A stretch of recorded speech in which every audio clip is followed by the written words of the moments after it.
Hey friends, and welcome back to A Simple Truth. Now we are going up one chapter in each book that we read yesterday. What does that mean? That means Matthew 16 and Mark 8. Yesterday was 15 and 7. Today, Matthew 16, Mark 8. What were we looking at? Feeding of the 4,000, the faith of a Gentile woman. So now we've seen kind of that gap begun to be bridged between God's currently chosen people under his old covenant. And then what's that mean for these other people, for us, for the Gentiles, and the bridging to the new covenant. So we saw a little bit of that yesterday.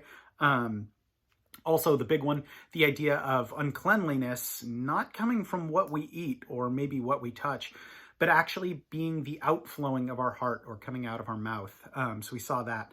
Today, a look at the Pharisees and Sadducees, Peter claiming Jesus as the Christ, Jesus predicting his death, again, another telling of that, the transfiguration, and then a blind man healed from, I think it's Bethesda.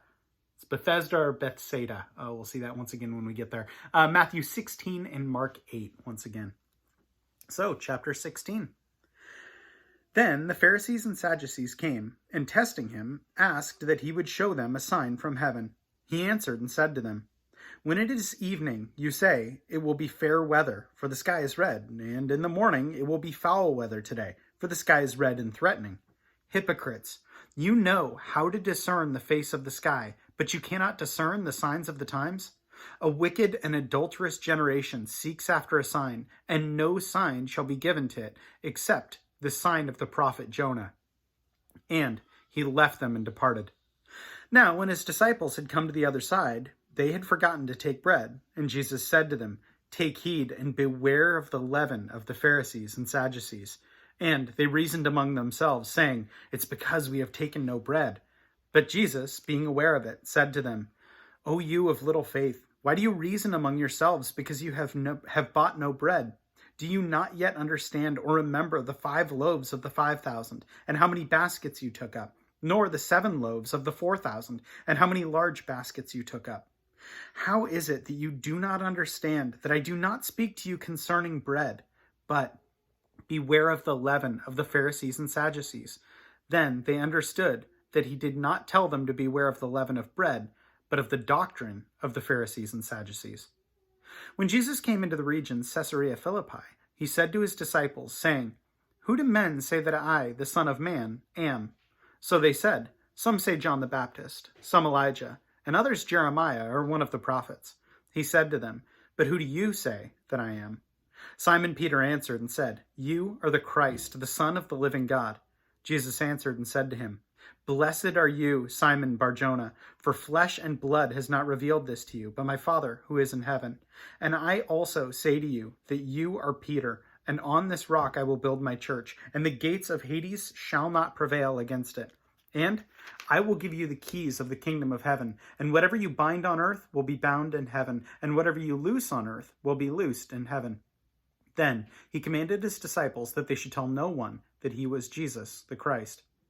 From that time, Jesus began to show to his disciples that he must go to Jerusalem and suffer many things from the elders and the chief priests and scribes, and be killed, and be raised the 3rd day. Then Peter took him aside and began to rebuke him, saying, "Far be it from you, Lord, this shall not happen to you." But he turned and said to Peter, "Get behind me, Satan. You are an offense to me, for you are not mindful of the things of God, but the things of men." Then Jesus said to his disciples, "If anyone desires to come after me, let him deny himself, take up his cross, and follow me. For whoever desires to save his life will lose it, but whoever loses his life for my sake will find it. For what profit is a man if he gains the whole world and loses his own soul? Or what will a man give in exchange for his soul? For the Son of Man will come in the glory of his Father with his angels, and then he will reward each according to his works. Assuredly, I say to you, there are some standing here who shall not taste death till they see the Son of Man coming in his kingdom." And Mark 8. In those days, the multitude being very great and having nothing to eat, Jesus called his disciples to him and said to them, "I have compassion on the multitude, because they have now continued with me 3 days and have nothing to eat. And if I send them away hungry to their own houses, they will be faint on the way, for some of them have come afar." Then his disciples answered him, "How can one satisfy these people with bread here in the wilderness?" He said to them, "How many loaves do you have?" And they said, 7. So he commanded the multitude to sit down on the ground. And he took the 7 loaves and gave thanks, broke them, and gave them to his disciples to set before them. And they set them before the multitude. They also had a few small fish, and having blessed them, he said to set them also before them. So they ate and were filled, and they took up 7 large baskets of leftover fragments. Now those who had eaten were about 4,000. And he sent them away, immediately got into the boat with his disciples, and came to the region of Dalmanthua. Then the disciples came out and began to dispute with him, seeking from him a sign from heaven, testing him. But he sighed deeply in his spirit, and said, "Why does this generation ask a sign? Assuredly I say to you, no sign shall be given to this generation." And he left them, getting into the boat, again departed to the other side. Now the disciples had forgotten to take bread, and they did not have more than 1 loaf with them in the boat.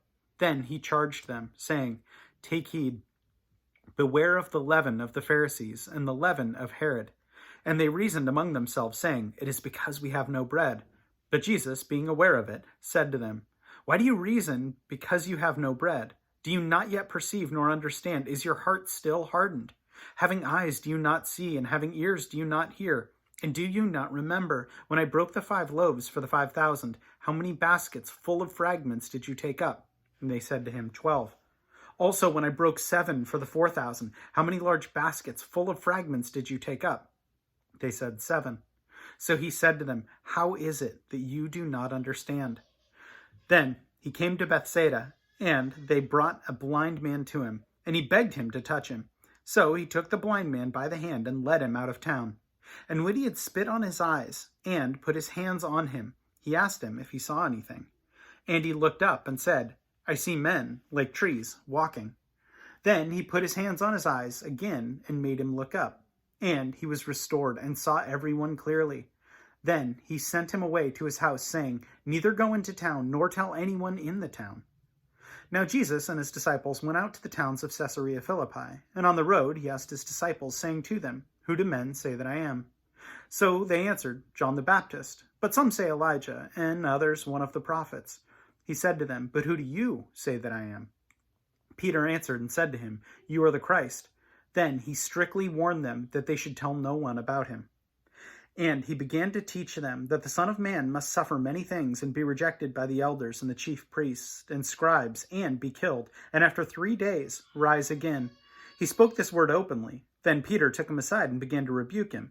But when he had turned around and looked at his disciples, he rebuked Peter, saying, "Get behind me, Satan, for you are not mindful of the things of God, but the things of men."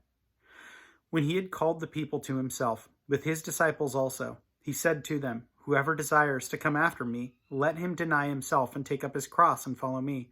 For whoever desires to save his life will lose it. But whoever loses his life for my sake and the gospel's will save it. For what will it profit a man if he gains the whole world and loses his own soul? Or what will a man give in exchange for his soul?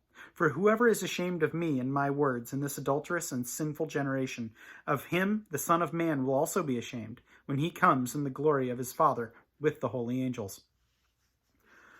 So a high calling for the boldness that we are to have for Christ. So to never be ashamed, we can look at ourselves with a measure of humility, recognizing what we are and who we are. But on the counterpoint, we should have nothing but glory and nothing but great things to say of the one who is able to redeem us from our fallen state. So looking at that, the thing that I thought was interesting was the healing from the man from Bethsaida. And I've heard a couple different things on this, like why did Jesus do multiple things to heal him? So first he spits and puts his hands on him, and then the second time he puts his hands on him. So I've heard people say, "Oh, Jesus didn't have enough power," or I've heard multiple things about this. And there are a couple things I take away from it. I've heard as well that Jesus never heals anybody the same way twice. And we don't necessarily see some of these specifics done the exact same way. So I think there's a little bit of merit to that. I think there may be some merit to the faith of the man as well, that Jesus was willing to do that. There was also that thought of, hey, Jesus, he works and God works in different timing than we do, and in different measures than maybe we would like. So was this man healed? Yeah. Was he healed immediately? Yes and no. He was healed very rapidly, right? But there was kind of that, I see men walking around with trees thing. So there's a lot here that's really, really interesting. And I'm sure there's a ton of exegesis written on this and study on it. But that's something that right when you think or have a really good handle on who Jesus is and why exactly he does what he does, this God is much bigger than we are. And I think we are only beginning to scratch the surface of who he really is. And we'll only know in full when we are with him in full. But to either way, to God be the glory. So anyway, that is what I took from today. And as always, friends, thanks so much for joining. Have a great rest of your day. We'll see you.